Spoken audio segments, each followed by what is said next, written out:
dual cuando no sé si él habrá salido del colegio técnico o solamente se dedicó a jugar con ese equipo de la capital, ¿verdad?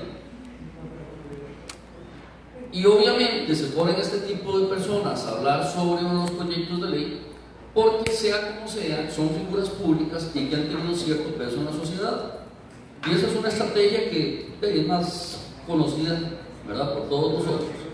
Y entonces es importante que nosotros llevemos la información veraz. Yo creo que Marianela ya les explicó por qué líneas en contra. Sofía ha dado en un resumen muy rico, ¿verdad?, por qué el proyecto de ley no va a solucionar el problema de empleo que tenemos. Y vamos a ver por qué la APSE no está de acuerdo tampoco. Como decía Sofía, este chiquito nació hace aproximadamente 6 años con el proyecto 19.019 de Ronnie Monge, y desde ahí la APSE ha venido peleando texto tras texto, moción tras moción, para poder traerse abajo, ojo, el proyecto de educación dual. Porque como lo dijo Marianela, el modelo de educación dual es exitoso y es muy bueno. El problema está cómo lo quieren implementar aquí y cómo no lo quieren meter en los centros educativos. Ese es el problema, no la educación dual como tal, y esto tiene que quedar claro, ¿no? Que lo que estamos en discusión es en esto. Esto es lo que tenemos que atacar, no la educación dual, no la podemos satanizar, porque en realidad el modelo funciona, y se los puedo dar con fe de causa. Cuando en el modelo se integra la institución educativa, se integra la empresa y se integra el estudiante, el modelo es plenamente exitoso. ¿Por qué? Porque el modelo exige a los 3 elementos precisamente obligación. Un proyecto de educación dual. Primero, porque ya lo hacemos. De una u de otra forma lo hacemos, porque cada vez que un colegio técnico saca a sus estudiantes a pasantía o a práctica, está dualizando. Que lo hacemos al final, sí, pero lo hacemos. Que son 320 horas, sí, pero lo hacemos. Que el muchacho aquí, resulta que en 1955 la Asociación Alemana de Sindicatos, ahora que hablaba Marianela y Sofía de los sindicatos alemanes, ellos regularon que era la escuela profesional. Y el problema, ¿verdad?, si se puede hacer así, es que en Alemania se le hacen caso a los sindicatos, porque saben que les frenan la producción rápida, no andan mucho aleteo, ¿verdad? Entonces ellos dicen, la escuela profesional es, por su carácter acompañante de la formación profesional, inseparable de la formación de la empresa. Vuelvo a repetir esa parte. La escuela profesional es, por su carácter acompañante en la formación profesional, inseparable de la formación de la empresa. ¿Qué están diciendo? Que tienen que ir de la mano. Consideramos que la formación profesional es un todo indivisible, desde la salida de la secundaria, y ahí voy a hacer un paréntesis, márquenlo con negrita, subrayado, en rojo, todo lo que quieran. Desde la salida de la secundaria. ¿Por qué? Porque en Alemania se dualiza después de la secundaria. El muchacho solo se preocupa por la parte técnica profesional. Y aquí pretenden que nuestros muchachos lleven sus 12 materias más la parte técnica y para terminar de hacer vayan a la empresa un día o 2 días. Entonces eso es algo que la APSE le ha dicho a los diferentes diputados, lo ha dicho en los diferentes foros, de que necesitamos que el muchacho, para que pueda entrar a educación dual, debe terminar su secundaria y se dedique única y exclusivamente a lo que es educación dual, que es la formación profesional. ¿Por qué estamos opuestos para los colegios técnicos de este país? Precisamente por eso. ¿Cuál es el modelo que eventualmente funcionaría? Los colegios técnicos nocturnos. ¿Por qué? Porque los colegios técnicos nocturnos, la gran mayoría de los muchachos que van a estudiar ahí son mayores de edad, son madres, padres de familia, jefes de hogar, y que podrían eventualmente dualizar en la mañana o dualizar en la empresa, y en la tarde van a culminar la parte técnica, sin necesidad de que ellos se vean involucrados en español, en matemática y toda la carga académica que eso implica. Dice, pasando por la orientación profesional, la formación en empresa y escuela hasta la graduación. No reconocemos una jerarquización entre la empresa y la escuela. O sea, ellos no dicen la empresa es más importante o la escuela es más importante, los dos son iguales. A nuestra manera de ver, no se puede aceptar que la empresa cumpla un papel primario en la formación profesional y que la escuela cumpla un papel secundario en la misma. O sea, los sindicatos alemanes dicen, aquí no manda la empresa y no manda el colegio, aquí van igual. Entonces, basado en esto, nosotros hemos tratado de llevar el mensaje no solo a nuestros afiliados, sino también llevarlo a otros lugares donde la gente entienda que no es que estamos satanizando la educación dual como lo han querido vender. Y entonces sale gente ahí en la radio y en la televisión diciendo, muchachos malagradecidos, tras de que se les da la oportunidad de estar en una empresa y lo peor de caso dice, tras de que se les va a pagar, ¿verdad? Estos vagabundos no quieren educación dual. Lo que pasa es que la gente que dice eso creo que no ha leído esto, y si lo leyó se están haciendo los sordos y los ciegos, porque aquí está muy claro y Sofía lo acaba de dejar muy claro que dicen los artículos que más interesan en el proyecto. Les voy a dejar ahí la tarea. Hay dos artículos que me interesaron mucho, uno es chileno y el otro es español. Uno se llama Educación Dual, la fórmula mágica de Alemania para tener trabajo sin ir a la universidad. Así está aquí. Este artículo es chileno y resulta que dice que solamente el 13% de los jóvenes chilenos optan por la educación dual, porque para los chilenos primero está la universidad. Y ese 13% de los muchachos, ¿verdad?, son aquellos que de una u otra forma han dejado sus estudios, ¿verdad?, y que necesitan un trabajo digno.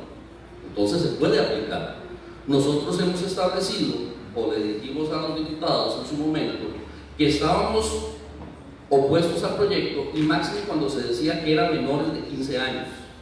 En un momento menores, en otro momento nos llevaron a a 18 años, después nos volvieron a meter a 15, después sacaron al MEP, después lo volvieron a meter, entonces hemos estado en ese juego de ajedrez, ¿verdad? Entonces, dice aquí, sin embargo en Chile hay apenas un poco más de 20.000 estudiantes haciendo uso de esta modalidad, es decir, un 13% de la población estudiantil de enseñanza media técnico-profesional. Completamente distinto a lo que ocurre en Alemania, país que ha sido calificado como el principal exponente de su formación, y la fórmula mágica recae en que los colegios alemanes, los estudiantes tienen entre 13 y 15 años y se les inculca que la universidad no es la única opción. Ya Marianela nos explicó por qué, ¿verdad? Ese es el primer artículo. Y el otro artículo es del Diario de España, que dice la otra cara de la formación profesional. Y dice que el conocido modelo alemán se vende en España como la solución al desempleo juvenil, pero su éxito tiene muchas aristas. 1 de cada 10 alumnos hace tareas sin relación a lo que estudian. O sea, eso lo dicen en España, no lo estoy diciendo yo, si quiero lo busco, ¿verdad?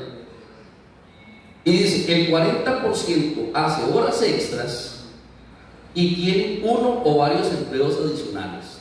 O sea, son muchachos que están aplicando educación dual, pero su aporte o el aporte de la empresa, su pago, no es lo suficiente para sobrevivir, entonces tienen que hacer horas extras o buscar otro trabajo. Y pone un ejemplo bastante interesante,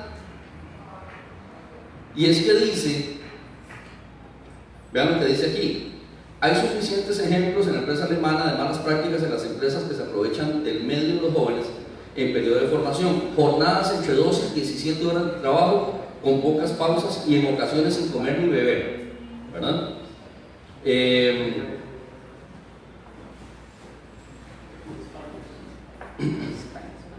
Sí, este es en España.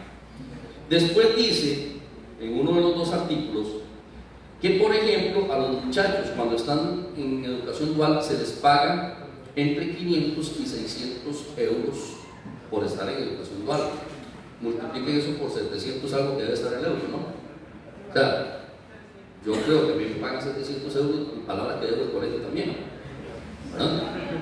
Entonces, imagínense ustedes un muchacho de 15 años con 600 euros, ¿verdad? ¿Qué? Y aquí pretenden pagarle 120.000 colones. Entonces, compañeros, aquí es muy importante que estos dos artículos, entre otros, los podamos leer, ¿verdad? Sin contar que en la extra del 6 de julio de este año, que fue un sábado, aparece un título que dice: empresarios rechazan nuevo texto de educación dual. ¿Por qué creen ustedes que lo rechazaron? Por los 120.000 colones y la póliza de riesgos de trabajo que tienen que pagar. Entonces, ya los empresarios dicen: no hay ambiente para educación dual. ¿Y por qué antes no? ¿Y por qué antes no había ambiente?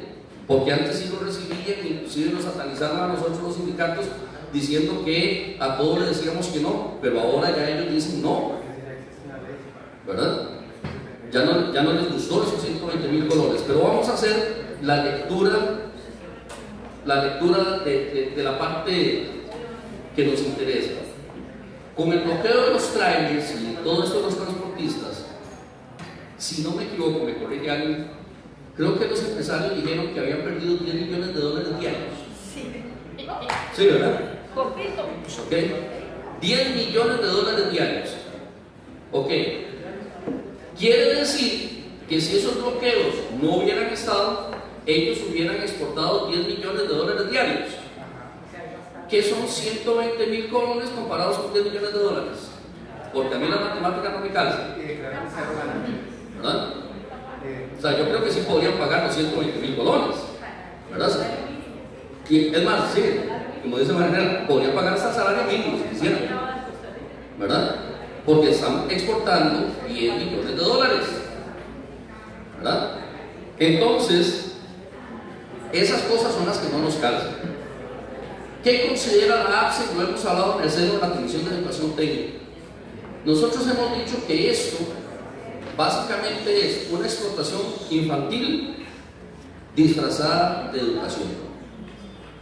Así lo hemos dicho y creo que no podemos negarlo, de que vamos a sacar niños o muchachos de 15 años de las aulas. Y ojo, si se está pensando que solamente los colegios técnicos profesionales se ven afectados, están muy equivocados, porque los colegios y liceos y académicos tienen muchachos de 15 años en séptimo y octavo, ¿no?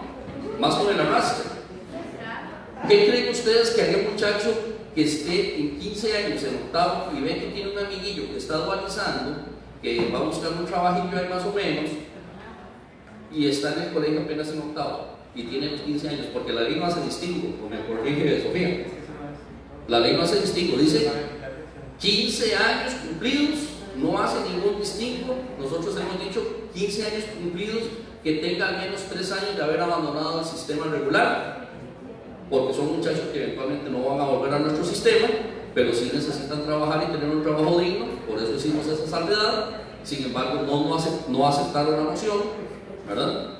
Entonces, esos muchachos de 15 años de un colegio académico podrían eventualmente abandonar sus aulas e irse a la educación dual, porque la educación dual o el proyecto de ley dice que el muchacho podrá optar para obtener su título de educación diversificada en cualquier modalidad del MEP. No necesariamente tiene que seguir como lo tenemos nosotros, que tiene que ser bachiller y técnico medio en alguna especialidad. Entonces él se puede ir por bachillerato para madurez y estar en educación dual perfectamente. Entonces podríamos tener una deserción, o no podemos decir que son desertores porque estarían en otra modalidad, pero sí podríamos tener muchachos que podrían dejar las aulas de los colegios académicos para pasarse a educación dual, y eso en detrimento de la cantidad de grupos. Y ustedes saben que si no hay cantidad de estudiantes específicas para el MEP, el profesor recibe reducción de lecciones, ¿verdad? Esto para los colegios académicos. Para los colegios técnicos, ¿qué nos preocupa? Básicamente, el proyecto lo establece de lo establece de cierta forma, pero no lo especifica. Y es, por ejemplo, ¿qué pasa si un profesor tiene 12 estudiantes, 15 estudiantes, que es el mínimo que pide el MEP para un grupo técnico? Dos deciden ir a educación dual y los otros 13 no. Ok, vamos con eso. Si en el caso de este profesor, dos deciden ir a educación dual, este profesor va a ser el acompañante de los muchachos, debe estar en la empresa. ¿Le aceptará el MEP reconocerle sus 20 horas o sus 24 horas con educación dual con dos estudiantes? ¿Creen ustedes que el MEP va a aguantar ese tiempo? Yo casi estoy seguro que no. ¿Y qué pasaría con los otros 13? ¿Se le asigna otro profesor? ¿O el profesor que está dualizando tiene que ver cómo corre para que esos 13 reciban la formación normal? Entonces, ¿qué nos dijeron a nosotros? No, eso se hace vía reglamento. Y vía reglamento se puede hacer muchas cosas, ¿verdad? El principio de alternancia ya nos quedó un poco claro, ya nos quedó más claro, porque antes se decía que el estudiante iba, Marianela no lo dijo ahora, que el estudiante iba 1/3 o 2/3 de la formación. 1/3 para un profesor académico y para un profesor técnico son 7 horas, 2/3 son 2 días prácticamente, o un día o 2 días de acuerdo a la especialidad que tenga, ¿verdad? Entonces, lo que se nos dice es que la alternancia no puede ser mayor, no puede ser menor a 1/3 ni puede ser mayor a 2/3. O sea, que de una u otra forma el muchacho tiene que pasar un rato, aunque sea, en la institución recibiendo materia técnica. Pero si lo hacemos a 2/3 son 2 días prácticamente. Entonces ese muchacho simplemente lo tendríamos medio día. Los que somos de educación técnica sabemos que tenemos 20, ¿verdad? Son 8 y 4 de otro día. Los tendríamos solamente 4 lecciones en nuestras aulas, las demás estarían en clase. El profesor tendría que ir a la empresa junto con el mentor, el tutor, como quieran llamarlo, que aquí con el INA, yo le cambiaría el nombre de eso de mentor, porque eso de mentor deja muy abierta la puerta para que esa persona se capacite en cualquier cosa. Más bien, un compañero me hacía la recomendación y me decía que por qué no lo pasábamos a instructor, porque si fuera instructor está obligado a llevar todos los requisitos que diga como instructor, no como mentor. Y el instructor de Lina, para ser instructor de Lina se lleva un proceso un poquito largo, ¿verdad? Es un poquito engorroso, pero el que llega a ser instructor de Lina es porque de verdad tiene las calificaciones y tiene las competencias para ser instructor. 120,000 colones de beca, ¿okay? 120,000 colones de beca por mes. Si nosotros hacemos el cálculo de 1/3 del tiempo, que serían 8 horas aproximadamente en la empresa, 8 por 4, 32. Básicamente a este muchacho la hora le estaría saliendo en 3.750 colones la hora. Pero ya nos acaban de decir que el muchacho no va a ver ese dinero, ¿verdad? Se lo va a dar en especies.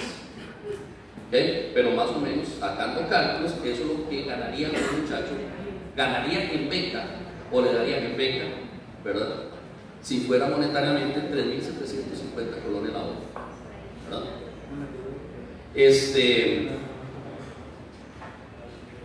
¿Por qué también nosotros nos oponemos a esto? Resulta que nosotros tenemos una deficiencia en el país, y es que nosotros, la industria propia es muy poca. O sea, las empresas autóctonas son muy pocas. La gran mayoría de nuestras empresas, ¿qué son? Extranjeras. Los parques industriales están llenos de empresas extranjeras. Entonces, ¿cuál es el peligro que tenemos con las empresas extranjeras? Que en cualquier momento se van. Entonces resulta que la especialización en educación dual prácticamente es de primera orden. Es decir, si un muchacho, voy a poner un ejemplo, se dedica a ser un técnico en cierta empresa automotriz en sus frenos, si esa empresa automotriz se va, ese muchacho solamente sabe sus frenos. Cuando otra empresa automotriz lo quiera contratar o no lo contrata o le dice, vea, lo vamos a contratar, pero Sofía acaba de decir algo muy importante, la educación dual tiene edad mínima pero no tiene edad máxima. Entonces a este muchacho le van a decir, no, váyase a educación dual, diga que usted va a hacer la práctica con nosotros o va a dualizar con nosotros y el cuento vuelve a darse. ¿Para qué? Para que ese muchacho pueda trabajar precisamente en esa otra empresa. Nos pasó con Intel, recuerden, nos pasó con Intel, entonces, y nos puede pasar con cualquier otra empresa. Y lo que más preocupa es la parte donde dice que se puede hacer una ruptura del convenio sin responsabilidad de las partes. ¿Y qué pasa si un muchacho tiene 1 o 2 años ya en el proceso y resulta que a la empresa se le ocurrió irse? ¿Qué pasa con ese muchacho? ¿Verdad? ¿Qué pasa con ese muchacho? Después se habla de un certificado, no se habla de un título, y eso también nosotros lo tenemos muy claro. Un certificado no es un título, un certificado le va a decir al muchacho, usted sabe hacer esto, esto, esto, esto y esto. Cuando ese muchacho presente ese certificado a otra empresa, no tiene validez. Entonces estamos encerrando a los muchachos en una burbuja. No, el muchacho no va a poder competir en otra empresa que no sea haciendo lo que ya él sabe. Y otra cosa importantísima que nos dimos cuenta en el seno de la comisión, y que hoy precisamente que andábamos también en una charla en Puriscal, una compañera nos hizo la salvedad, y es con respecto a la ley 7600. En el proyecto de ley solamente se establece, voy a leerlo en el artículo 23, dice educación dual para personas con discapacidad. Dice, todos los procesos de FTP dual deberán garantizar el respeto a los derechos y la dignidad humana de las personas con discapacidad, de acuerdo con la normativa vigente. Los centros educativos, empresas o centros de formación para la empleabilidad deberán realizar las respectivas consideraciones relacionadas al horario, la duración de los periodos de evaluación y la utilización de apoyos, la utilización de asistencias de terceros, entre otros aspectos. Pero en ninguna parte dice que la empresa estará obligada o deberá recibir compañeros o deberá recibir estudiantes con necesidades educativas especiales. Dice que se les respetará, punto. No dice que los van a contratar. Entonces la APSE también en el seno de la comisión presentó o se le hizo ver a don Barney Jiménez precisamente eso, y decíamos, bueno, porque una empresa por cada 10 estudiantes de dual no mete uno con necesidades educativas especiales. ¿Por qué? Porque la ley debe cubrirlos a todos, y estos muchachos más que ninguno necesitan un trabajo digno, y por eso nosotros también vimos ese artículo 23 que nos llamó mucho la atención, porque no es solamente crear esa fuente de empleo, sino, como dice Sofía, que sea una buena fuente de empleo, que un muchacho con necesidades educativas especiales pueda eventualmente subsistir de acuerdo a sus capacidades con una educación dual, que ahí nos parece muy bien el modelo de educación dual, el modelo, no el proyecto de ley. Entonces, compañeros, precisamente por eso nosotros estamos totalmente opuestos al proyecto de ley. Hemos decidido dentro del seno de la comisión apoyar las gestiones que hace la dirigencia, ¿verdad? La dirigencia nos ha estado detrás de nosotros, y obviamente diciéndole a las autoridades, hemos conversado, Sofía la hemos molestado a cada rato, ¿verdad? Para ver cómo va el proyecto de ley que se dictaminó, cómo podemos empezar a hacer presión, porque en realidad el proyecto de ley está muy escueto, está muy falto de carnita con respecto a lo que debe ser la verdadera educación dual. Precisamente esa es nuestra posición como APSE, porque queremos que nuestros estudiantes tengan una integralidad en su educación, y que si vamos a pretender darles un empleo o una nueva modalidad, esa nueva modalidad se adapte precisamente a lo que ellos necesitan. Otra cosa que no establece el proyecto de ley, dice que una vez terminada la relación, sea por alguna o por otra parte, no hay responsabilidad. Nosotros estamos planteando que una vez que el proceso de los 3 años o de los 2 años termine, se establezca una relación laboral de al menos 1 año. Porque es justo que el muchacho, una vez que haya terminado su formación, y aparte les van a dar solo 120.000 colones, es justo que ese muchacho empiece a recibir fruto de toda su formación y que la empresa se vea obligada a contratarlo al menos 1 año, como se hace en Alemania. En Alemania los contratos, una vez terminados, van de 2 a 3 años de contrato para el muchacho que haya terminado la formación dual. Si el muchacho funcionó ya como empleado, se lo dejan trabajando ya normalmente, y si no, ahí sí se termina la relación, pero ya le han pagado 3 años de formación que el muchacho también invirtió. Porque aquí no es solamente que la empresa invierta, aquí está invirtiendo la empresa, está invirtiendo el muchacho y está invirtiendo la institución educativa, y todos deben ganar. Y les voy a decir el ejemplo que yo tengo que lo viví en educación dual en México. Una empresa y mecánica automotriz le dio 2 carros últimos modelos a la institución, nuevos de paquete, para que los muchachos en la institución pudieran practicar en esos carros lo que veían en la empresa. Entonces, si la empresa se compromete, la institución gana, el muchacho gana, el padre de familia gana y toda la sociedad gana. Y esa es la idea que nosotros tenemos de educación dual. O sea, que todos ganemos, pero no lo podemos hacer con este proyecto de ley. Muchas gracias y buenas tardes.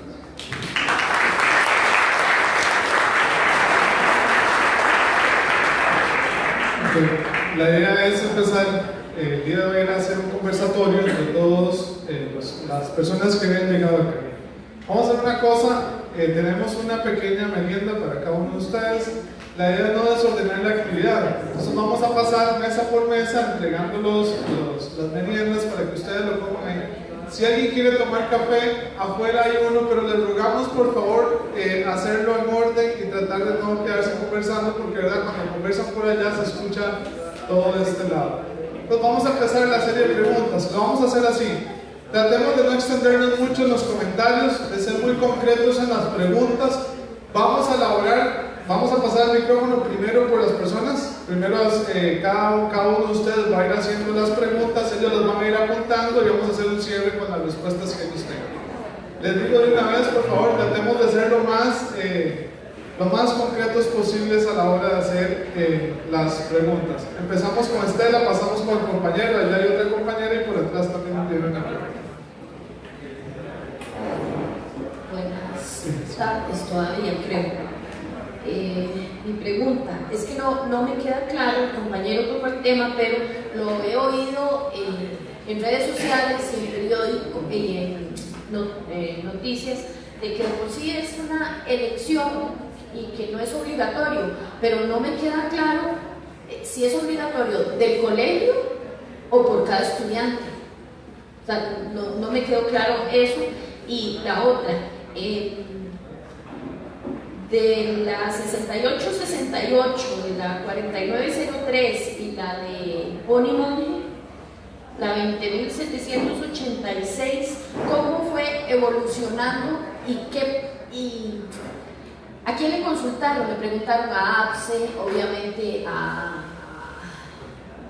la UCAEP, y qué protagonismo ha tenido APSE ahí. Y lo último es un comentario, esas 2 preguntas es un comentario y se me fueron, aquí están.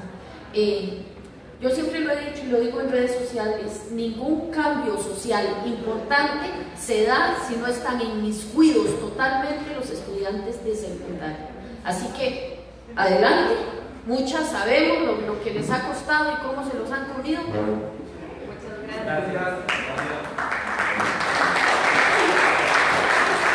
Entonces, si se presentan antes de hacer la pregunta. Buenas tardes, mi felicitación. Mi nombre es Gerardo Barbosa por las magistrales presentaciones que han realizado. Mi interés es lo siguiente. Son varios asuntos. Uno es que se parte del supuesto, y no dudo que la educación dual en Alemania haya sido exitosa. Lo que pasa es que, de acuerdo con la literatura producida científica dentro de la misma Alemania, en las mismas universidades, resulta que produce precariedad dentro de la misma Alemania. Y además, ustedes han venido presentando las bondades de nuestro modelo de educación dual, ¿verdad? Costarricense, que ahora la moda es decir que es dual, ¿verdad? La educación técnica, vocacional, etcétera, etcétera, que ustedes han presentado. Y resulta que, de acuerdo con un artículo en The Guardian, en Inglaterra, se dice que el mejor modelo actualmente de educación técnica vocacional en la modalidad dual es el finlandés. Y cuando ustedes hacen un análisis comparativo con el modelo nuestro, no tenemos nada que envidiarles a Finlandia.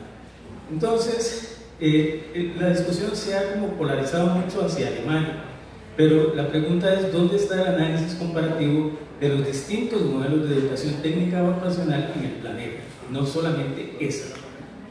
Con respecto al proyecto de ley, que con todo el respeto, ¿verdad?, es una defecio completa, es un caballo de Troya, y aquí tengo, digamos, el último texto presentado, que se ha mencionado, y digamos en el artículo 2 específicamente se habla de la idoneidad de las empresas, de los estudiantes, de los mentores, etcétera, etcétera, que todos tienen que estar certificados. Mi pregunta es: ¿cuál ha sido el análisis que se ha hecho de la participación de las cámaras de comercio alemanas? Porque son ellas las que venden el modelo de educación dual en todos los países. Ellos son, por ejemplo, el reporte de ventas del año 2018 dice que vendieron 126 millones de euros en todos los servicios que ofrecen las cámaras alemanas alrededor del planeta, cuyo componente es precisamente la educación dual. Y si ustedes leen el proyecto de ley, ¿verdad?, se habla del programa educativo, de certificación y de obviamente la caja chica del INA, ¿verdad?, en el sentido de que el INA tendrá que certificar, o alguna agencia, ¿verdad?, avalada por el INA. Ya sabemos cuál va a ser esa agencia. Será las cámaras alemanas las que están vendiendo esas certificaciones, que además caducan cada cierto tiempo, no solamente por el tema de movilidad y por el tema ¿verdad?, el tipo de habilidades que adquieren, como lo presentó el compañero, sino en el sentido de que produce mucho dinero. Y lo cotejo con el gran problema que ha presentado el INA de casarse con un único tipo de libros de texto en materia de enseñanza del inglés, que ahora hasta tienen el logo del INA, ¿verdad? Y también lo que se produjo desde la segunda administración Arias Sánchez con respecto al Plan Nacional de Inglés. Y hasta la fecha, sin que se presenten resultados independientes y evaluados, el INA sigue comprando las mismas transnacionales esta misma categoría de textos de inglés, que después de la formación dual vendrá la formación dual bilingüe, como sucede en España actualmente. Entonces, esencialmente quería llamar la atención de que si esto también se quiere así como nos están tocando la bolsa a todos nosotros, también deberíamos pensar en tocarle la bolsa a los que van a acreditar, a los que van a estar certificando, que al final de cuentas es la entrega de la soberanía educativa a una agencia específica que va a decidir sobre el currículo y sobre todo lo que se tiene que hacer en Costa Rica en materia de educación técnica vocacional en la modalidad dual. Muchas gracias.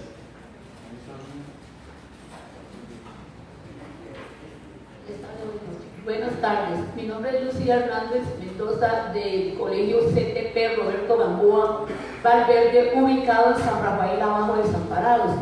Tiene 6 años de ser colegio técnico.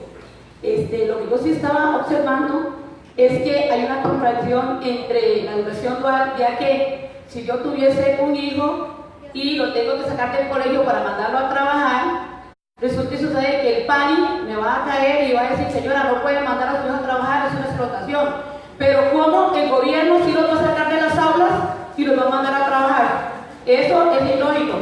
Yo ya más o menos estoy dispuesta a defender a mis estudiantes del CTP Roberto Gamboa encima de cualquiera, de la ACA, del gobierno, de cualquiera. Yo sí tengo la ley en mi mano. Gracias. Yo sí tengo la ley muy bien en mi mano. Los estudiantes cuando salen de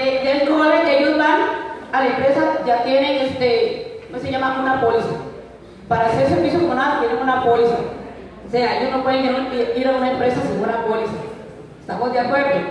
Hay empresas que sí, donde yo he buscado para llevar a los estudiantes de duodécimo, muchas veces les dan los viáticos, muchas veces les dan para comprar su ropa, son empresas transnacionales, obvio es, ¿verdad?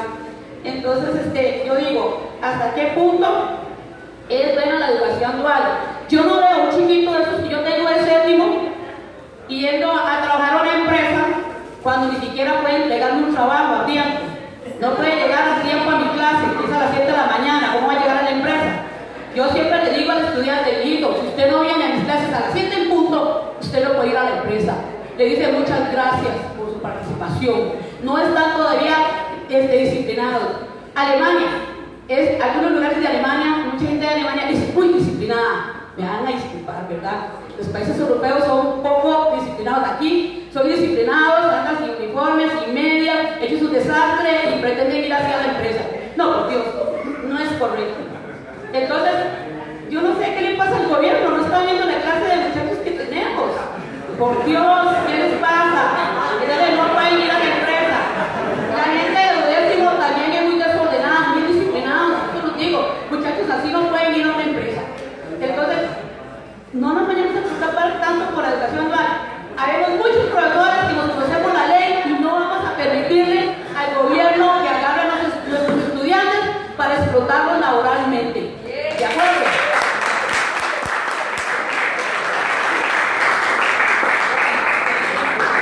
Buenas noches, mi nombre es Catalina Hernández. Yo trabajo en el CTP de San Rafael de Alajuela y trabajo en el liceo en San Rafael de Heredia. Tengo varias dudas. Mi primera duda es ¿cómo van a enviar a un estudiante de colegio académico a hacer educación dual si ellos no han aprendido ningún oficio? Primero que todo, o sea, ¿qué los van a mandar a hacer? Segundo, mi consulta es los docentes actualmente que vamos a supervisar práctica en duodécimo, corremos con los gastos de esas visitas a nosotros. O sea, uno tiene que pagar su transporte hasta donde sea que el estudiante esté, y cuando sea educación dual, ¿quién nos va a pagar ese transporte? ¿Quién nos va a pagar los viáticos a los docentes?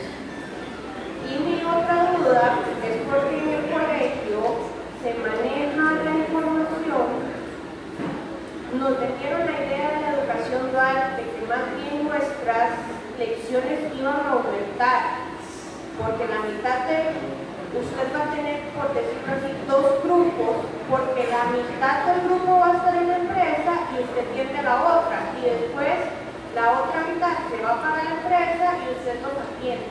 A mí eso me parece un descalabro y no parece lo que están explicando acá, ¿verdad? Pero entonces quedo con esa duda. ¿A dónde están los viáticos de nosotros? Si ya igualmente no nos pagan absolutamente nada de horas extra, traslados, lo que sea. Gracias. Muy buenas tardes, mi nombre es Jason Brenes, en el CTP del MUN. Yo tengo tres dudas también. Uno es que están diciendo que esta educación dual es un proyecto de ley, pero por otro lado nos informan de que es opcional hacer la educación dual, pero sabemos que la ley se hace porque se hace. Yo no puedo escoger si hacerla o no hacerla. Entonces eso no sé si sería un punto a apelar o si se va a manejar de esa manera de opcional, ¿verdad? Una segunda duda, que son lecciones académicas. Nosotros como estudiantes hemos escuchado que las académicas van a disminuir la cantidad de lecciones en académicas. A nosotros nos preocupa por un tema de pruebas FAR, la cantidad de lecciones académicas, porque son materias de cuarto y de quinto para esas pruebas. Tal vez el profesor pueda responder a esa parte, ¿verdad? Nos preocupa la cantidad de lecciones que nos imparten, ¿verdad? Para saber si tenemos las bases o capacidades para poder realizar estas pruebas. Y tal vez Sofía me puede responder esta, que es la de mi provincia, la parte de dual. Mi provincia es una provincia cero capacitada o suficiente para realizar este tipo de modalidad, ¿verdad? Entonces digo yo, ¿qué pasa si en El Limón hay una empresa que no me acepta? Pero en San José sí hay una que me acepta. El subsidio o la beca que me van a dar a mí mensualmente no cubre todos los gastos que necesito para poder estar. Puedo correr el riesgo de perder la parte teórica, porque me pueden decir, en la mañana recibís teórica, en la tarde recibís la parte práctica. Puedo llegar a correr ese riesgo de perder una de las dos partes o hasta perder las personas partes académicas. Sería eso.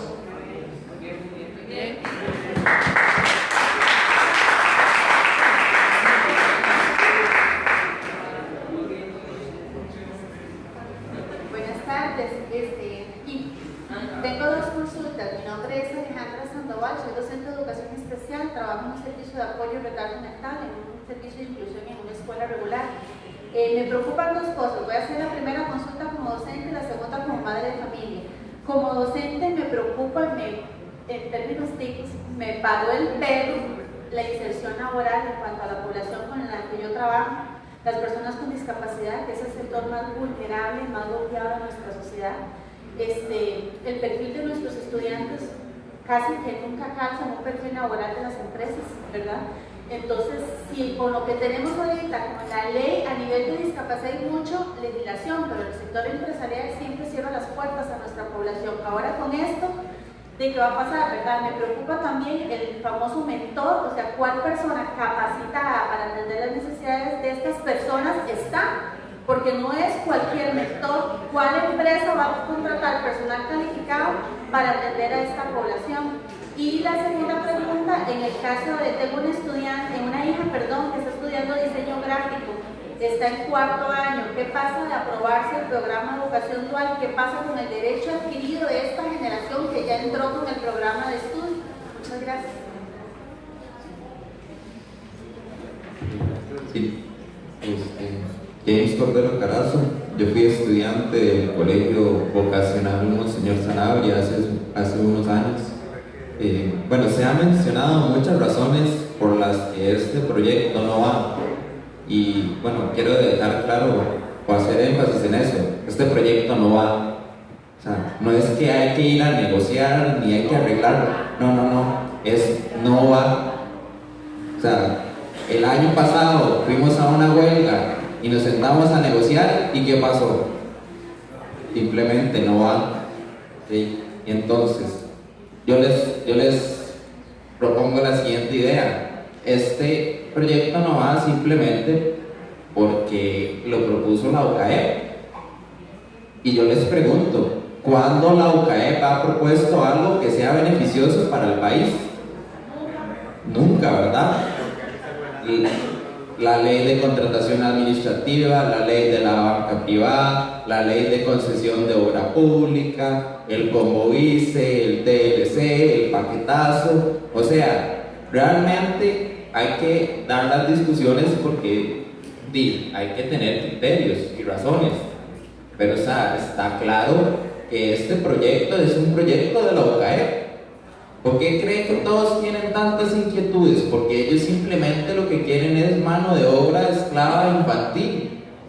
Todo lo que ustedes se están preguntando no está contemplado en la ley, porque a ellos no les interesa definirlo, porque simplemente lo que les interesa es tener mano de obra barata. Y lo mismo pasó con el paquetazo. O sea, en este momento, casi 2 años después de que el proyecto del combo fiscal entró a la Asamblea Legislativa, y el Ministerio de Hacienda no sabe cómo cobrar el IVA, no sabe cómo recaudar esos fondos. Al pueblo se los están cobrando y ellos no saben cómo hacer que pase desde los datáfonos hasta las arcas del Estado. Entonces, ¿qué significa eso? Que ponen un montón de mamarrachos de proyectos de ley, hay un montón de diputaciones títeres que no saben nada y no saben ni lo que están votando, y al final se aprueban un montón de proyectos de ley que no saben ni siquiera conciliarse o cómo implementarse con lo que ya existe. Lo que está diciendo el compañero de Limón, o sea, ¿usted cree que a la UCAEP le interesa si el chiquito tiene que agarrar un bus para venirse a San José porque allá no hay empresas? no les interesa, por eso no está en la ley. Pero bueno, parece que no entendemos el clima ideológico que tiene esta asamblea. Yo quiero dejarles la inquietud, vean. Este proyecto, por la vía institucional, se va a aprobar, y se va a aprobar como está, porque tiene los 29 votos. Entonces yo les pregunto, ¿qué va a hacer el sector educación?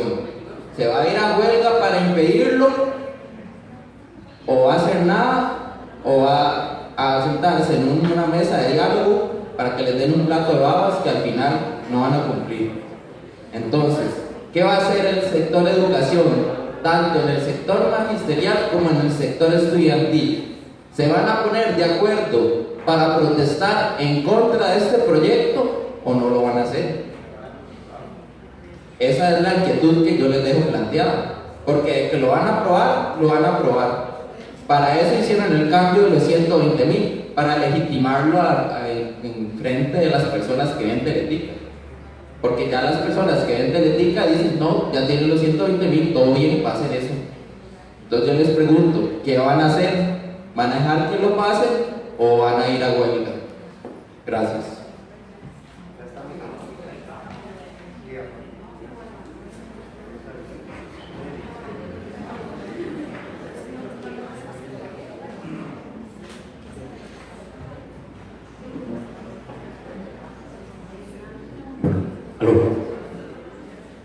Buenas noches, mi nombre es Jimmy Blanco, soy profesor académico y vine hoy aquí, bueno, primero soy absino y después quería información.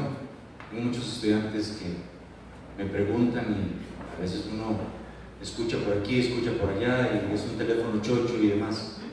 No quisiera extenderme, aunque tengo muchas inquietudes, pero tal vez rescatando un poco lo que decía el compañero. Venimos de una huelga inmensamente larga, desgastante y demás, y al final siempre estamos ya con el cómo o con el programa del plan fiscal, y pareciera que otra vez nos lo van a aplicar. Entonces, tal vez para Sofía, usted que creo que maneja más, ¿en qué posición está ahorita el proyecto? ¿Cuánto más nos queda de la vela para ya definitivamente terminar de ir a enterrar el proyecto como tal y se nos haga una realidad? Y luego para la gente de APSE, ¿qué está pasando? Los proyectos siguen. Es muy particular, usted se fija aquí y ve esa búnker que están construyendo ahí, impresionante, ese edificio como blindado para que viva hacia otro mundo, no sé. Entonces, la reflexión creo que es para todos. ¿Qué nos está pasando? Si bien es cierto, la Asamblea Legislativa durante muchos años ha sido un mar de discrepancias y milagrosamente en algunos momentos y en algunos casos todo surge de la mejor forma. Yo sé que muchos coincidimos, creo, que los proyectos se tienen que hacer, pero la forma y cómo se están llevando a cabo tal vez no es la correcta. Nada más para reflexionar, creo que todos estamos de acuerdo en que necesitamos una reforma fiscal. Los impuestos son necesarios, tienen cientos de años de existir. El problema es que no es justo que la mesa de la Piñera, que tuve la oportunidad hace 2 años de trabajar allá en San Carlos, en los llanos de Aguasarcas, donde están impresionantes esas piñeras, estén exoneradas por completo. Les construyeron una autopista, primero que la de Ciudad Quesada a San José. Esa duraron como 2 años y medio haciéndolo. Entonces, ¿qué está pasando? O sea, ¿a dónde queremos llegar? Gracias.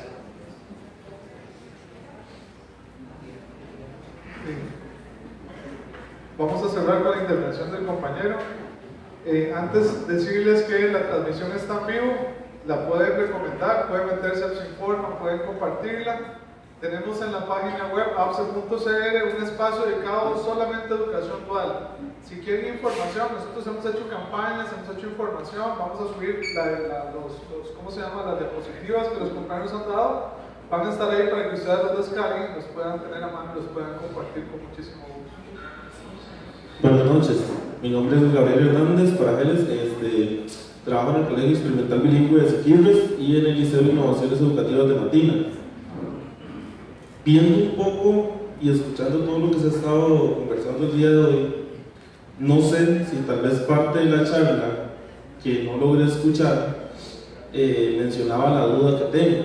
Por ejemplo, en la zona donde yo trabajo, en los dos cantones donde yo trabajo, en ambos hay colegios técnicos, tanto en Siquirres como en Batán, ¿verdad? Resulta que poniéndome a analizar un día con mis compañeros, nos salió un interrogante. ¿Qué pasa? Yo soy profesor técnico del área de informática. ¿Qué pasa con los estudiantes que estudian en esos colegios que son tan alejados de la capital, donde de verdad acá hay empresas que sí manejan el área, la materia y el trabajo en redes, en programación, en mantenimiento, de una manera adecuada para que ellos se puedan desenvolver, que es lo que pretende educación dual, ¿verdad? Que ellos logren venir a empresas, aprender del área donde están de la mejor manera posible. Un colegio como Batán, por ejemplo, son 3 horas y media y hasta 4 horas de viaje solo para venir acá, ¿ok? 8 horas ida y vuelta. En Siquirres estamos hablando 6 horas ida y vuelta, sin contar el montón de presas y tiempo que se pierde acá en la capital. Ahora, un estudiante que tenga en la mañana lecciones académicas y en la tarde le corresponda asistir a su trabajo, no llega. Pero ni con la ciencia china va a llegar desde Batán o Siquirres a San José a desarrollar sus habilidades. Entonces, este plan, el gobierno lo que ha hecho acá, al igual que lo que hizo con la parte de los comedores, de las famosas dietas, que no sé qué nutricionista y en qué área del país desarrollaron esa estupidez, y perdón por la palabra, pero en una zona rural como Limón, usted no puede comparar el nivel alimenticio que tiene un estudiante de esa zona con el que maneja un estudiante de la capital. Son muy distintos. Allá hay estudiantes que van a la escuela y colegio solo por una comida que se da en el colegio, y ahora van al centro educativo solo por un vasito de avena, por una tortillita y un pedazo de queso, y murió la flor, como dicen vulgarmente, ¿verdad? Volviendo al tema de la educación dual, mi duda es, ¿dónde está la igualdad, la equidad de derechos? Están dejando muy por encima a los estudiantes del área metropolitana, y los que están en zonas rurales se están viendo afectados porque su tiempo de traslado va a generar que el estudiante no tenga derecho a la educación dual, porque el tiempo no se lo va a permitir. Entonces va a tener que pasarse, quiera o no quiera, a un colegio académico, un colegio nocturno, porque el tiempo no le va a dar. Por un lado el tiempo, por el otro lado la parte económica tampoco se lo va a solventar. 120.000 colones, un estudiante que tenga que venir aquí 3 veces a la semana, tiene que hospedarse por lo menos 4 noches para poder llegar a tiempo a su trabajo o al lugar donde se va a desarrollar. Estamos hablando que un chinchorro, como diría mi papá, son 10.000 colones mínimo lo que cobra de hospedaje acá, por noche. Y si usted suma eso de 3, 4 noches por semana, estamos hablando de 4, 8, 16 noches al mes. Y si lo multiplicamos por 10.000, son 160.000 colones, solo en hospedaje. 120.000, salen por dentro con 40.000. Súmele transporte, súmele alimentación y súmele cualquier otro gasto que él tenga necesario para poder estar de la manera más adecuada acá en la capital. Estamos hablando que mínimo un estudiante debería estar recibiendo entre 250.000 a 300.000 colones por mes para poder hacerle frente a la situación. Porque recordemos, no todos nacen en cuna de oro. Hay estudiantes que los padres son trabajadores de manera que su salario anda entre 200 a 300.000 colones. Quítele todos los gastos que tiene y no le va a dar el chance al padre de poderle ayudar a su hijo por más interés que tenga. Entonces, mi pregunta es, ¿quiénes son los grandes genios que se les ocurre esta ideota de educación dual para poder venirlo a plantar o implantar en un país tercermundista porque seamos realistas, no somos un país de primer mundo, no somos un país que tiene todas las facilidades tecnológicas, de transporte, de infraestructura y mucho menos económicas para venir a plantear una idea que necesita que el país sea un país visionario. En vez de ser visionario, estamos enterrando la educación de los estudiantes y no es nada raro que de aquí a un par de años empiecen a hacer lo mismo que hicieron con el ICE, que empiecen a privatizar educación, que quisieron hacer con el ICE, perdón, a privatizar educación. Entonces, mi duda es, ¿dónde está la igualdad? ¿Dónde están defendiendo a los estudiantes para que, si se llegara a dar educación dual, sea de la manera más pareja posible para que todos la puedan aprovechar? Porque si no es así, entonces dejemos solo a Lina con educación dual. Al final de cuentas, Lina tiene técnicos medios. ¿Por qué no implantamos educación dual en Lina? A ver cómo nos va. Porque vamos a implantarla directamente al Ministerio de Educación, donde es una población tan grande y se van a ver afectados miles de estudiantes, miles de compañeros que son de colegios técnicos. ¿Dónde está la parte? Tal vez la compañera Sofía me pueda contestar esto. ¿Qué han hecho los diputados? ¿Qué han hecho respectiva o meramente don José María Villalta con estas inquietudes? ¿Ya las presentaron? ¿Hicieron estas dudas? ¿Las presentaron? ¿Metieron a la OIT? ¿Metieron a la Defensoría de los Habitantes? ¿Al PAN? Porque están corriendo riesgo aquí los derechos de los estudiantes, ni siquiera son de nosotros los profesores. Aquí lo que prevalece es el interés superior del estudiante. Esa sería mi consulta y mi duda. Muchas gracias.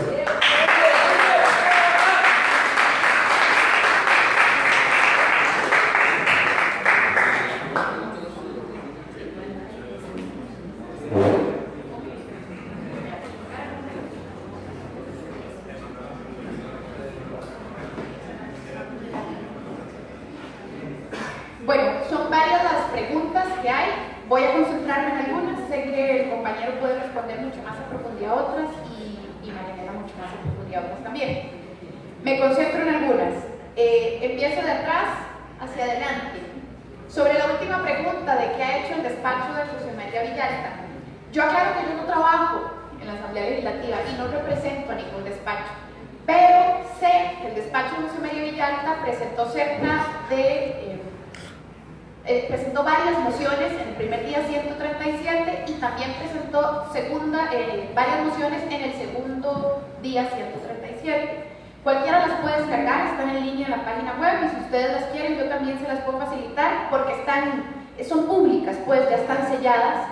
Y la razón por la que lo sé es porque le he venido dando seguimiento precisamente al texto.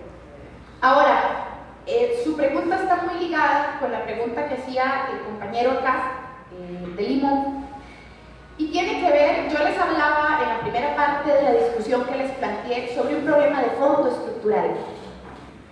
Claro, es que si no hay suficientes fuentes de trabajo en las zonas costeras y en la ruralidad, inclusive en la zona urbana central, ¿verdad?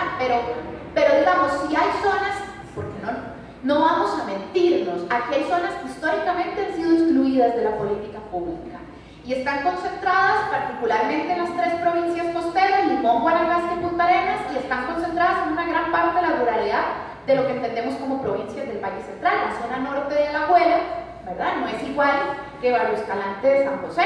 Entonces, aquí han habido zonas del país que han estado históricamente, durante las últimas 3 décadas, excluidas de los beneficios, de las ganancias, porque sí producen riqueza.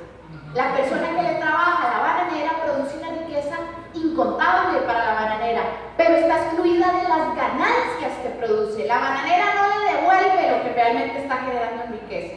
Entonces, de fondo, aquí hay un problema yo les decía, de cómo se hace economía y de para quién. Veamos un ejemplo, la amnistía tributaria.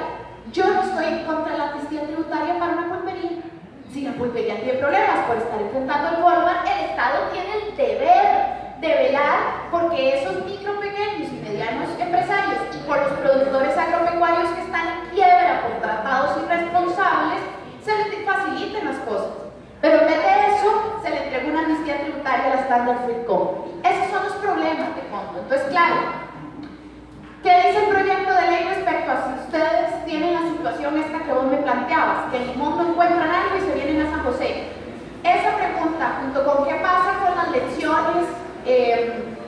académicas y junto con otras dudas que han planteado, no están incorporadas en el proyecto de ley. Y no están incorporadas porque es un proyecto de ley hecho a la carrera, mal diseñado, y lo vuelvo a decir, porque la reforma fiscal igual fue mal diseñada, igual fue hecha a la carrera. Y una vez que se aprobó, sorpresa, la canasta básica cambió. Sorpresa, salió el atún en agua y entró la leche cabra. Puras sorpresas una vez que se aprueban los textos. Lo que no está en la ley no existe. Si la ley no dice que sus salarios son 120.000 colones, no va a pasar, nada lo garantiza. Lo que la ley dice es que la empresa va a darle 120.000 colones al fondo de becas del INA, pero no dice cuánto le toca al estudiante. Eso no lo dice, esa es una interpretación, eso es lo que algunos diputados creen, pero cuando no está escrito en el proyecto de ley, no es cierto. Lo que no dice ahí, no pasa, y tampoco dice que sucede en esos casos como los que ustedes me han planteado acá. Son vacíos. Y eso es lo que sucede cuando se hace un proyecto de ley a la carrera, mal diseñado, pensado en beneficiar a algunos sectores y no pensando en qué pasa con todos los demás. Luego, plantearon algunas otras preguntas muy interesantes también. El estado procedimental del proyecto, alguien por allá al fondo preguntaba qué le queda al proyecto de tiempo, ¿en dónde está?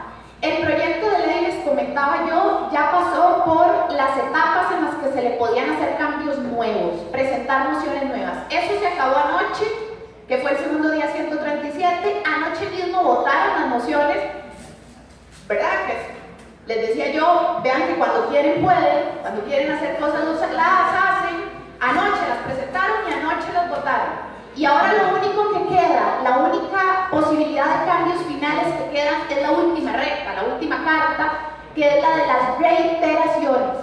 ¿Okay? Las mociones de reiteración son mociones que fueron rechazadas antes y que el diputado o diputada proponente puede volver a presentarlas en un último intento que se las apruebe. Pero ya no se puede presentar una nueva, solo viejas que fueron rechazadas.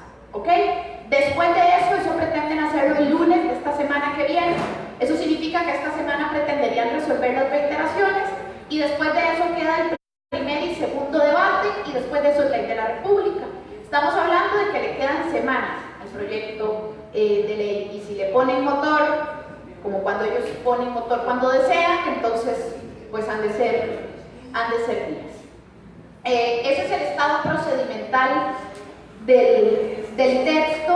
Alguien más preguntaba, es muy importante la pregunta que hicieron sobre es opcional. Creo que 2 o 3 personas lo dijeron. Vean, hay un problema. El código de trabajo no puede ser opcional. Punto. Ya está. Para mí, se acabó la discusión. El código de trabajo no es opcional y no puede haber una ley que faculte que eso sea opcional porque no hay una relación laboral cuando hay trabajo de por medio. De ahí, una cosa es que el código laboral no se cumpla porque no hay suficiente inspección laboral en este país. Dicho sea de paso, la legislatura anterior archivó el proyecto de ley para fortalecer la inspección laboral porque eso no le interesa el proyecto de ley de educación dual, pero no le interesa fortalecer la inspección laboral para que se cumplan los derechos laborales y lo archivó. Una cosa es que la inspección laboral no esté dando abasto y no se esté haciendo bien. Y otra cosa es que haya una ley que diga que usted puede mandar menores de edad sin cobertura del Código de Trabajo, porque una póliza de riesgos del trabajo no es, en términos legales ni conceptuales, lo mismo que la definición de una relación laboral. No es lo mismo. Y ustedes van a ir a trabajar. De hecho, vean que todo el rato hemos hablado de, es que si van al trabajo a Limón o si van al trabajo a San José, todos entendemos que es trabajo. Y entonces, ¿por qué no reconocerles un salario por el trabajo? Yo le hice esa pregunta a una representación de la UCAEP en una discusión y no hay una respuesta. Es decir, ¿por qué? Si ustedes como estudiantes le preguntan a una representación mega empresarial, no es lo mismo la pulpería que el Walmart. Yo estoy hablando de las representaciones de quién, de Granote, ¿verdad? Ok, mega empresarial. Si usted le pregunta a una representación mega empresarial o a algunos de esos diputados y diputadas que están a favor del texto, ¿por qué no me pagan un salario por el trabajo que voy a dar? En respuesta a lo que hago, realmente. No me paguen. Digo, no estoy pidiendo, no, en respuesta a lo que hago, determinen una escala salarial según mis funciones. ¿Por qué no? Y no van a tener una respuesta. No van a tener una respuesta, porque el fondo es no pagarles. El El fondo es que ojalá lo hagan gratis o muy barato. Y eso me conduce a las últimas dos comentarios.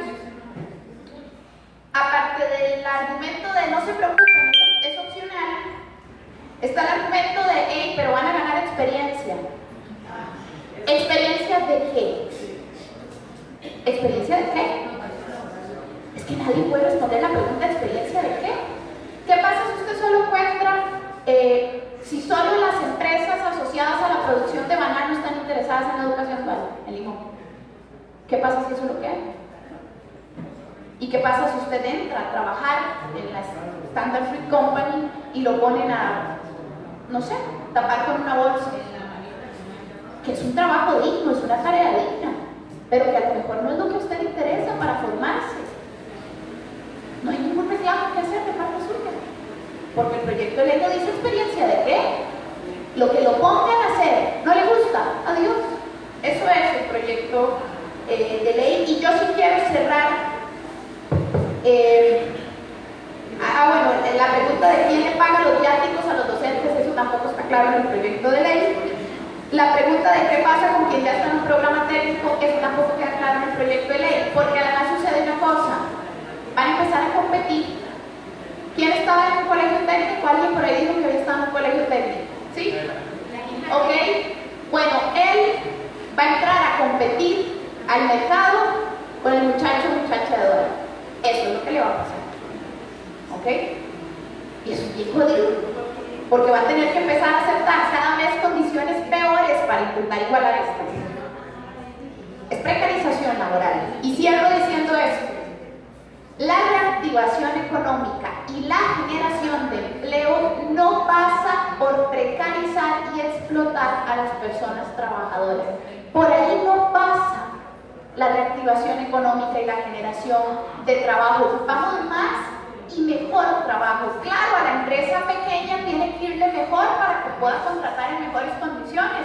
Bueno, ¿cómo hacemos para que a la pulpería le vaya mejor? Porque el Walmart lo tiene bien jodido. ¿Cómo hacemos para generar condiciones para que le vaya mejor? ¿Okay? ¿Cómo hacemos para que al productor agropecuario le vaya mejor?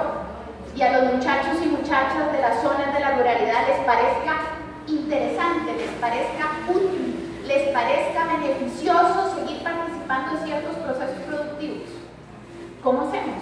Porque es que el frijolero, el papero, el tomatero están quebrando y quién va a querer meterse en un proceso así siendo joven.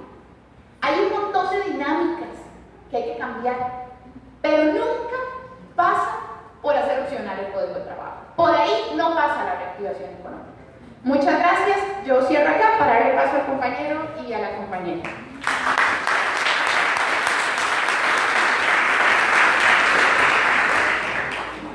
Bueno,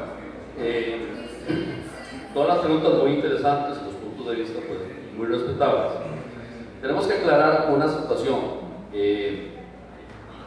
Educación dual va a ser una nueva modalidad, no va a sustituir la educación técnica profesional tradicional, es una nueva modalidad, es un nuevo modelo que se estaría implementando en, como dice el proyecto de ley, en las instituciones públicas y privadas que así lo quieran aceptar voluntariamente.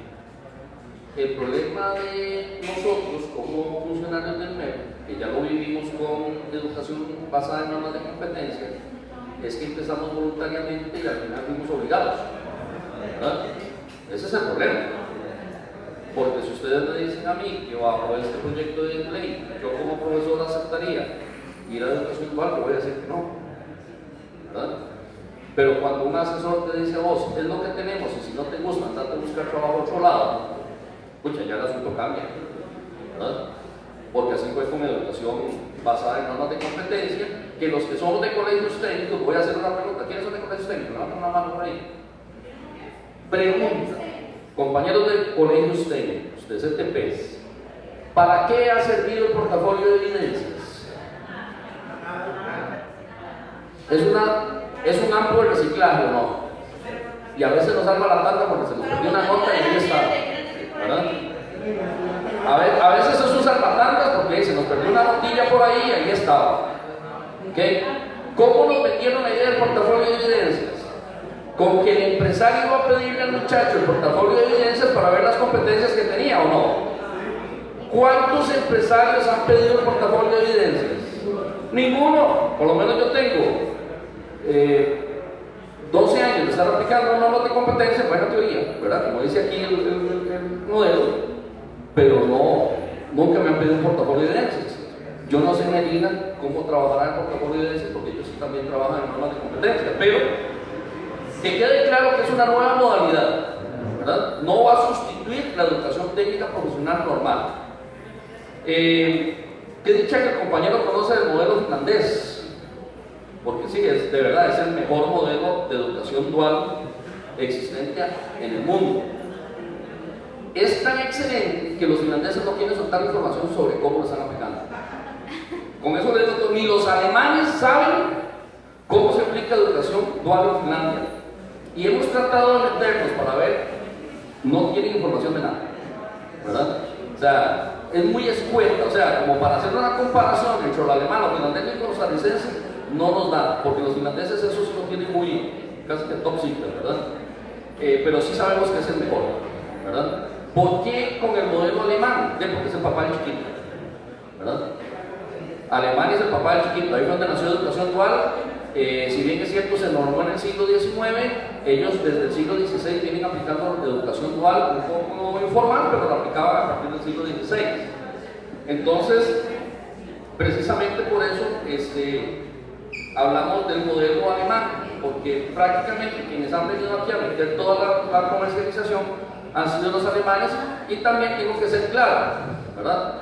Por lo menos yo no me he dado cuenta, y yo creo que tampoco, este proyecto de ley no está basado en leyes alemanas.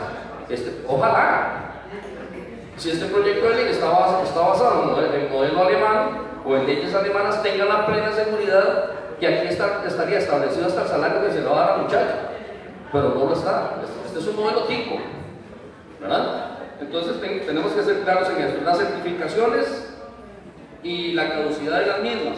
Recuerden que con respecto a las certificaciones, el mismo proyecto de ley establece que va a estar establecido, valga la redundancia, por el Marco Nacional de Cualificaciones, y eso está por medio de la OCDE, ¿verdad? Entonces, las certificaciones de los instructores y de las instituciones, todo tiene que estar basado en esa norma internacional. ¿Cómo lo van a hacer los empresarios? No sé, habrá que preguntarle a ellos. ¿Cómo van a hacer ellos para agarrar? Ojo, porque no es solamente un tutor. La compañera Marianela hablaba de que Lina tiene mecánica automotriz, diseño, turismo, ¿verdad? Hablemos de esas tres. Quiere decir que, por ejemplo, si una empresa tiene mecánica automotriz, tiene diseño y tiene contabilidad y está actualizando, no es que tiene un tutor para las tres, tiene que tener 3 tutores por especialidad. ¿Por qué? Porque el de diseño que sabe de mecánica automotriz, o el de mecánica automotriz que sabe de contabilidad. Entonces usted no puede guiar a un muchacho si no está certificado en el área que le compete. Eso por un lado. Entonces esa pregunta de las certificaciones para los tutores hay que hacerse a los empresarios cómo la van a hacer. Con respecto a los muchachos de 15 años, bueno, los diputados se agarraron del Código de la Niñez y la Adolescencia, que sí establece que un muchacho puede salir a trabajar a los 15 años. Entonces se agarraron de ahí, ¿verdad? Porque antes decían 13 años, ¿verdad? Que en Alemania están los 13 años, pero obviamente ellos vienen con un proceso. Entonces se agarraron del Código de la Niñez y la Adolescencia y se dieron cuenta que sí pueden trabajar a partir de los 15 años. La compañera que preguntaba con respecto a los viáticos del profesor, bueno, en buena teoría eso debería estar por reglamento. El problema es que ahí dependemos de la buena fe. Y ahí dependemos precisamente de que nosotros como sindicato estemos dentro de la reglamentación, ¿verdad?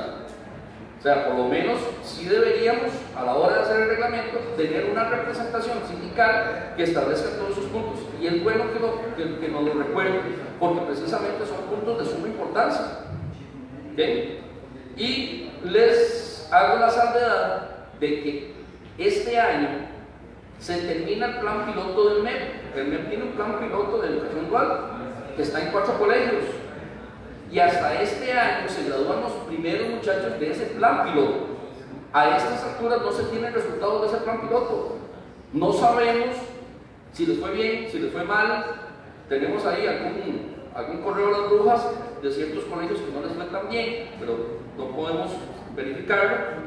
Y de hecho ya hay una moción en la Comisión de Educación Técnica de la APSE de traer a algunos compañeros de este plan piloto, los profesores, porque fue otra cosa que nosotros le dijimos a Don Wagner, pregúntele a la gente que está haciendo el plan piloto, pero no le pregunte al director. Porque si le pregunta al director, el director le va a hablar maravillas del plan piloto.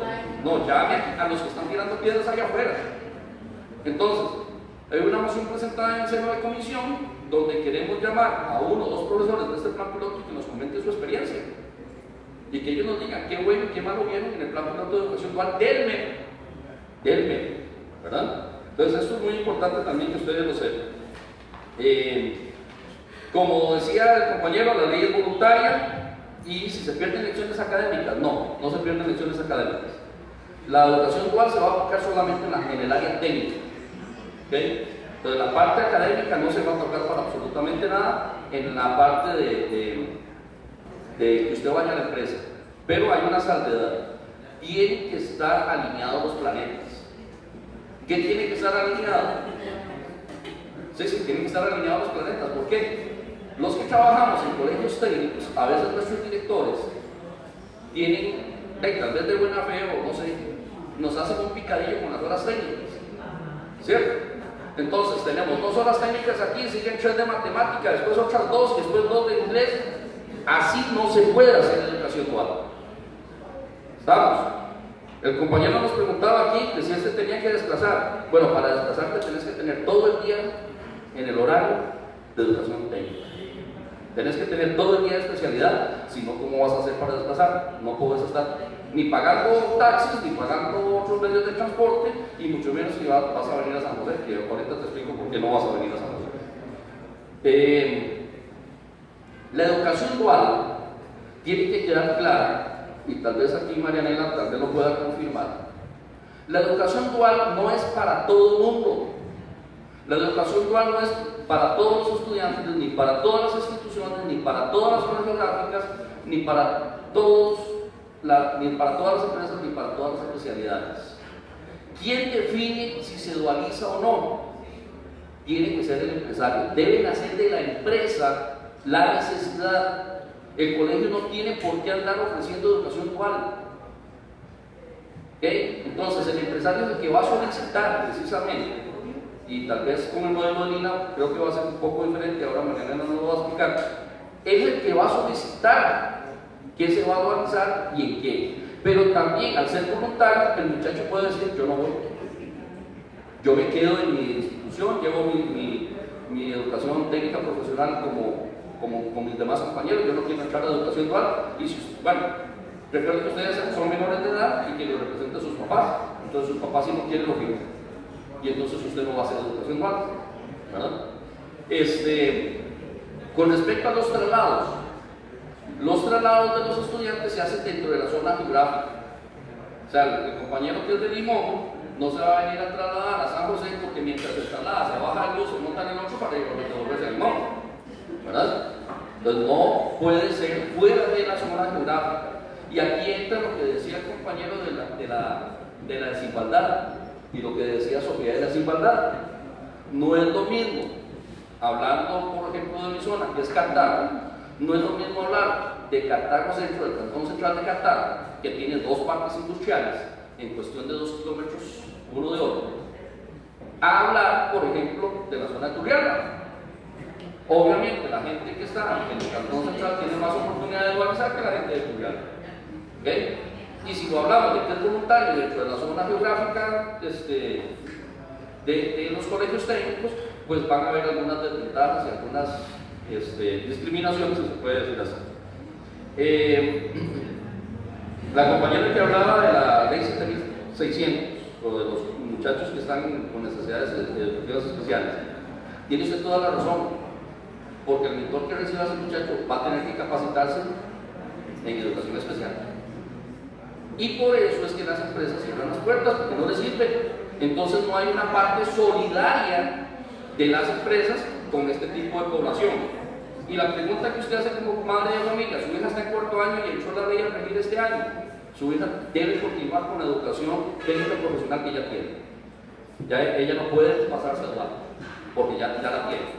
Y yo creo que usted no va a querer que se pase, entonces por ahí no hay ningún problema.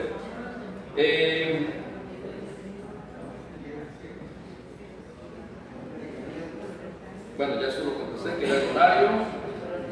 Y básicamente sería todo como para contestar las preguntas de los compañeros que nos hicieron ahí en las consultas, ¿verdad? No sé, Marianela, si tiene algunas. Bueno, para ir finalizando, nada más retomar lo que decía el compañero, la idea aquí de comparar el modelo alemán con lo que nos han vendido es justamente eso, ver las diferencias. Y que no es cierto que puede ser que esos modelos tengan también muchas deficiencias, que muy posiblemente las tengan, y también a nivel nacional ya existe una ley donde se regula la educación dual, que es la ley 4903, donde se dice que una persona que esté haciendo este tipo de prácticas en una empresa tiene que tener un contrato de aprendizaje que tiene la misma validez, la misma responsabilidad que un contrato laboral. Si ya existe esta ley desde 1970, ¿por qué está en desuso esa ley? Si nos han venido a vender, porque sé que muchos diputados fueron a Alemania y vinieron sorprendidos y vendiendo que el modelo es maravilloso, estamos viendo que el modelo que se aplica en Costa Rica no se asemeja en nada, que ni siquiera esta ley, la 4903, se está aplicando en Costa Rica desde que se creó. Vemos que el modelo o la ley actual que se está ahorita tratando en la Asamblea Legislativa más bien viene a mejorar lo que ya se hace, a pesar de que el mismo empresario se está beneficiando ya, porque se usa la figura de práctica supervisada en las diferentes instituciones, no solo el INA la usan colegios, los colegios técnicos, y también la están usando inclusive la Universidad Nacional. Entonces, ¿cuál es la necesidad de venir a crear otra ley paralela? ¿Y cuál es la necesidad de venir supuestamente, si no es a mejorar lo que ya existe? Por otro lado, en el INA, por ejemplo, ahorita estamos haciendo estudios porque recuerden que se está aplicando, se está desarrollando un modelo a nivel nacional de cualificaciones. En este modelo, nosotros hemos estado haciendo estudios y hay un estudio de mapeo. Resulta ser que las compañeras que han estado haciendo ese estudio, cuando llaman a la empresa y preguntan por los procesos de reclutamiento, hay muchísima gente que está ahí haciendo o esperando, y resulta ser que las empresas contratan profesionales para clases técnicas. ¿Por qué? Ustedes se acuerdan del boom de las carreras de las universidades privadas, ¿verdad? Y el montón de gente que hay ahorita con títulos universitarios en todas las especialidades, en 1, 2, 3 carreras, hablando idiomas y que están desempleadas. Estas personas ahorita desempleadas aceptan que les paguen como un técnico. Entonces, la mayoría de las empresas prefieren contratar a una persona universitaria, graduada, que a una persona en el área técnica. Esa es la realidad, o sea, puestos de trabajo no hay. ¿Cuál es el interés entonces de venir a crear una ley que mejora lo que ya se hace en el país, que ya está normado y que no viene a solucionar para nada el problema de desempleo?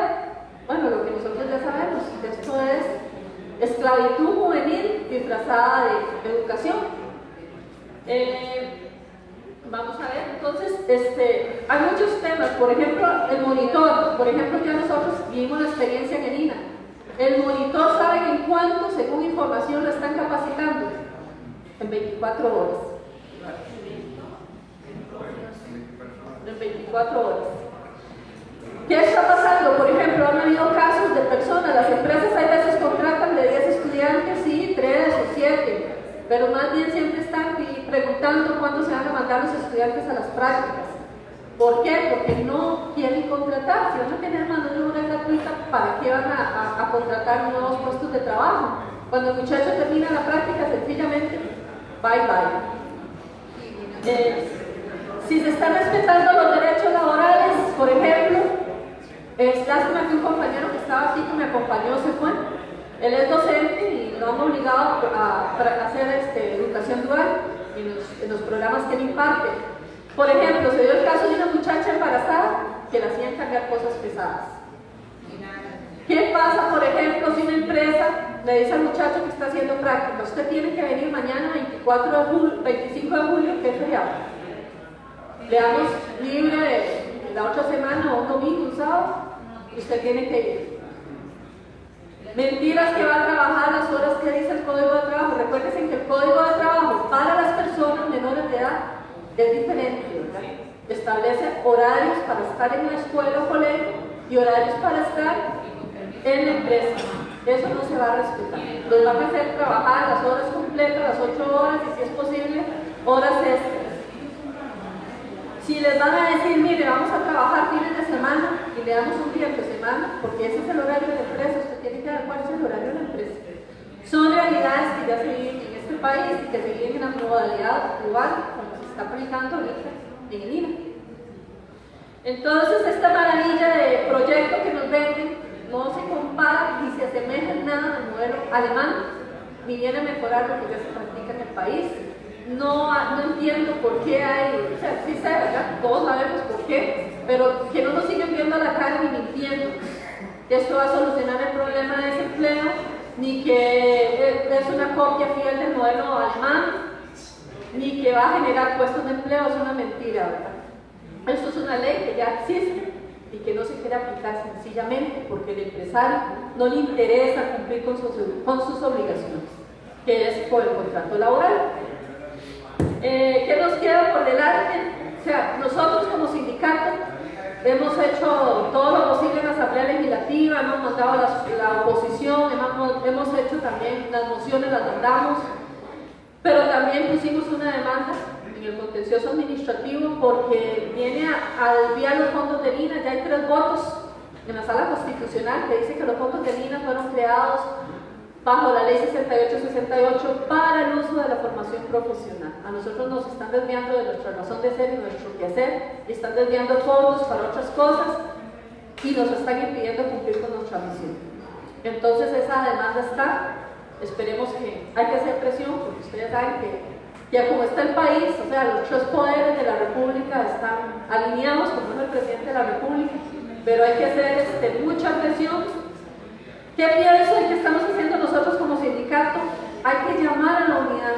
No podemos seguir luchando por sectores diferentes ni por cosas por separado. Ya esto es demasiado. O sea, tenemos que unir fuerzas y luchar todos conjuntamente bajo los mismos objetivos y bajo los mismos consignias.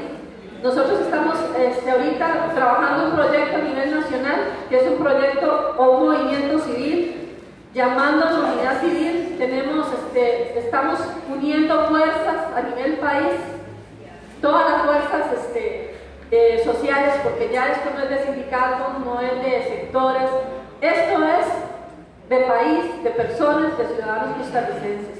Estamos perdiendo el país, estamos perdiendo la democracia, estamos perdiendo el futuro, nuestro patrimonio, el patrimonio que nos heredaron, porque si bien es cierto, todo lo que hoy día tenemos, el desarrollo en el país que nosotros tenemos, el modelo país que tenemos, que ha sido muy exitoso y que nos ha diferenciado en muchísimos países, es gracias al modelo social de derecho que tenemos, del Estado social de derecho que tenemos y que estamos perdiendo, porque como lo explicó Sofía, esto viene implementándose desde el año 82 con el modelo neoliberal y estamos en la última etapa, que es la privatización de lo que queda por privatizar. Entonces, todos tenemos que unirnos, es el momento de unirnos en la lucha y olvidarnos de banderas, de camisetas diferentes. Aquí tiene que salir una sola bandera, que es la bandera de Costa Rica. Y olvidarnos de colores diferentes y luchar por cosas por separado, porque ya vimos que con esta gente no van a aceptar nada. Entonces, la invitación es de dar la lucha, compañeros, estamos con los muchachos, con los estudiantes de colegio. De verdad que los entendemos, los admiramos y los respetamos, porque ustedes han sido los que tomaron aquí la iniciativa. De verdad que son muy valientes y hay que reconocérselos, y son el futuro de este país. Y yo creo que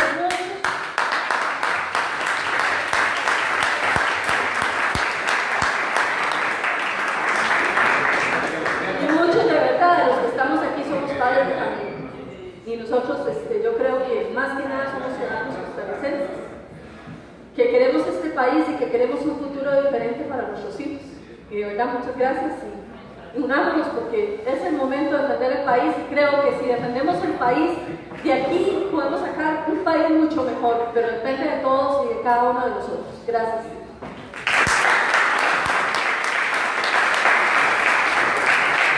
Bueno, agradecerles a todos la presencia. Creo que hoy han quedado muchas cosas claras. Hemos logrado desmentir muchas de las falsedades que los medios de comunicación nos han querido decir, y creo que hoy quedó una parte de educación dual de las más claras, y es que los estudiantes, es falso que los estudiantes no quieren aprender, es falso que los estudiantes no saben. Hoy nos han dado la muestra de aquí, que han venido de APSE para querer escuchar y aprender respecto al proyecto, y probablemente para informar. Agradecerles a todos ustedes, en especial a los estudiantes de los colegios que vinieron el día de hoy, a los panelistas, a Sofía, a Junior y a Marianela, e invitarlos el viernes que tenemos un foro especial sobre Carmen Lira.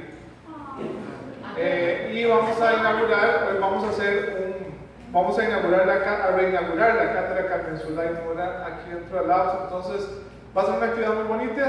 Los esperamos a todos. Vamos a tratar de reivindicar a esa gran mujer que fue Carmen Lira y la labor que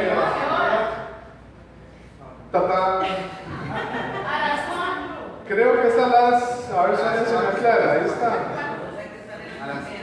A las 4. A ver. No, ellos quieren que sea a las 4. Ya está publicado, yo vi que la publiqué y no me voy a creer que no me acuerdo. Está en la página de Facebook, no los voy a confundir porque en realidad no me acuerdo ahora. Si alguien por ahí lo tiene y lo puede decir, por favor, se los agradezco. Muchísimas gracias por habernos acompañado. Un aplauso para todos ustedes.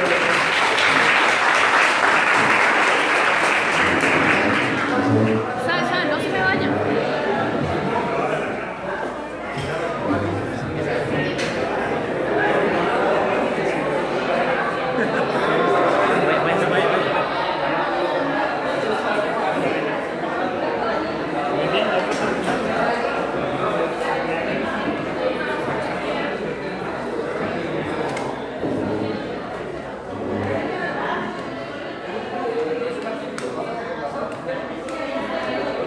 A las 5,